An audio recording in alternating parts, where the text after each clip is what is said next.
दीदियों को, team workers को इन लोगों ने झूठा चोरी का इल्ज़ाम लगा के निकाल दिया नौकरी से, और उनको कहीं और नौकरी भी नहीं मिल पा रही है उस वजह से। तो हम उनकी वापस नौकरी का डिमांड कर रहे हैं कि उनको उनकी नौकरी वापस दी जाए। बिना कोई कार्रवाई के, बिना किसी जांच पड़ताल के उनको निकाल दिया गया। ये बहुत क्लियर केस है कास्ट बायस का, जो ये एज एन इंस्टीट्यूशन हम लोग अपहोल्ड कर रहे हैं। तो एज स्टूडेंट्स हम लोग इनको यहाँ पे समर्थन करने, इनको सपोर्ट करने यहाँ आए हैं। ये हमारी दो मेन डिमांड्स है कि उनकी सैलरी बढ़ाई जाए और उन 3 दीदियों को उनकी नौकरी वापस दी जाए। तो इसलिए हम सारे अभी यहाँ पर मौजूद है गेट के बाहर। कितने दिन पहले निकाला गया उनको निकाला था मई के महीने में, जब सारे स्टूडेंट्स वापस जा रहे थे छुट्टी के दायरे, क्योंकि स्टूडेंट्स अब घर जा रहे थे छुट्टी के, उनकी समर की वेकेशन शुरू हुई। प्रोटेस्ट कितने दिन के बाद में कर रहे हैं? प्रोटेस्ट हम इतने टाइम के बाद कर रहे हैं। पहले हम कोशिश कर रहे थे कि हम कोशिश कर सकें नौकरी वापस लगाने की। एडमिनिस्ट्रेशन से हमने बात की, हम लोगों ने वार्डन से जाके बात की, हम लोगों ने एडमिनिस्ट्रेशन में हायर अप और भी लोग हैं उनसे भी बात की थी। उन्होंने कहा, हमने उनको ये स्ट्रेस किया कि कोई इन्वेस्टिगेशन नहीं हुआ था, कोई फॉर्मल प्रोसीजर फॉलो नहीं हुआ था।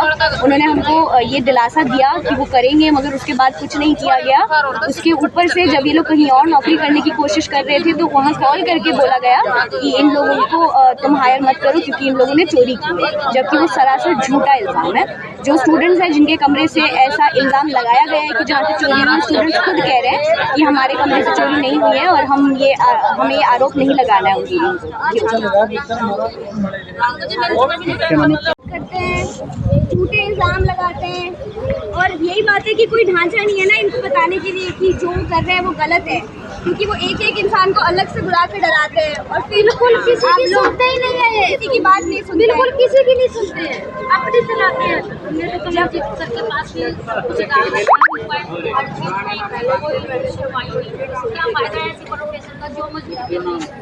यही बात है। जब हमने इनसे मीटिंग करी और जैसे हमने इन तीनों दीदी के बारे में इनसे बात करी तो हमने इनको बोला कि आप लोगों ने कोई कार्रवाई करी, आप लोगों ने भी पूछताछ, कुछ जांच पड़ताल की इस चीज़ के बारे में? तो कहते कि हाँ हमने करी। हमने कहा आपने वर्कर से बात की? तो कहते नहीं। हमने कहा आपने स्टूडेंट से बात की? तो कहते नहीं। तो हमने कहा आपने बात करी किससे? तो उन लोगों ने आपस में बात कर लिया और उन लोगों ने तय कर लिया कि इन लोगों ने चोरी की है। अब ये क्या बात हुई?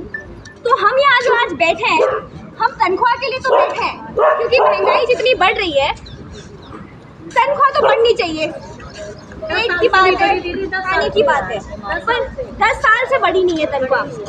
मगर उससे ज़्यादा ये जो हमारी लड़ाई है ये मान सम्मान के लिए है कि किसी पे झूठा इल्ज़ाम नहीं लगा सकती है, किसी को चोर नहीं बुला सकते। अगर कोई चोर है तो सबसे बड़े चोर ये लोग खुद है। जो मजदूर की मजदूरी की जो हक की कमाई है ये वो चुरा रहे हैं। जो खाना होता है वो उसको बेच देते हैं, वहाँ से भी पैसे कमाते हैं। जो स्टूडेंट का कमरा खाली होता है उसका सामान जाता है वो चोर ये लोग खुद है, मगर इल्ज़ाम ये लगाते हैं। तो ये हक की लड़ाई है। मैंने मतलब कि कुछ बंदों की ड्यूटी चेंज कर दी इन्होंने, ठीक है, और कुछ बंदों की वहीं पे लगी रही, कोई दिक्कत नहीं हमें। हमने बोला एक बाटन बोली हॉस्टल 2 में भाई मेरे को ये दीदी पसंद नहीं है। मैंने बोला मैनेजर को, मैं सर वो मैडम पसंद नहीं करती, आप कहीं और लगा दो मेरी ड्यूटी। मैंने कोई गलत बोला? उसने मैडम ने क्या बोला वार्डन ने मनीष सर से कि पूजा फ़ोन पे लगी रहती है। मैंने मनीष सर ने मेरे को क्या बोला, पूजा तू तो फ़ोन पे लगी रहती है, तेरी कंप्लेंट आई है। मैंने जाके डायरेक्ट उससे पूछ ली वार्डन से कि मैडम आपने मेरी कंप्लेंट करी है? तो मैडम बोली आपका तो मनीष सर है ना सभी के साथ लड़वाता रहता है। मैंने कोई कंप्लेंट नहीं करी। उन्होंने बोला वार्डन ने कि मेरे को आप चाहिए नहीं, मेरे को दूसरी दीदी चाहिए। मैंने बोला मैं सर मेरी ड्यूटी चेंज कर दो। लक्ष्मी भी बोली पूजा आप नहीं चलोगे, मैं और किसी को भेज दूँगी। मैं ठीक है मैडम कर दो ड्यूटी चेंज। तो इन्होंने क्या किया, मैं इनके पास गई, मैं रोई, मगर सर आप नहीं सुन रहे तो मेरी ड्यूटी चेंज कर दो, कैंपस में कहीं भी लगा दो। इन्होंने क्या बोला, ठीक है ये है वो है, आप 7 साल से काम कर रहे हो, मतलब आपकी इतनी कंप्लेंट आ रही है, इतना वो आ रहा है। मैं कहा सर 7 साल से मैं यहाँ पे काम कर रही हूँ, मैं बिना काम के तो आप झाड़ी नहीं दे रहे मेरे को, काम कर रही हूँ तभी तो झाड़ी दे रहे हो, बिना काम के तो झाड़ी नहीं दे। 7 साल काम क्या बोले कर दिया मैडम का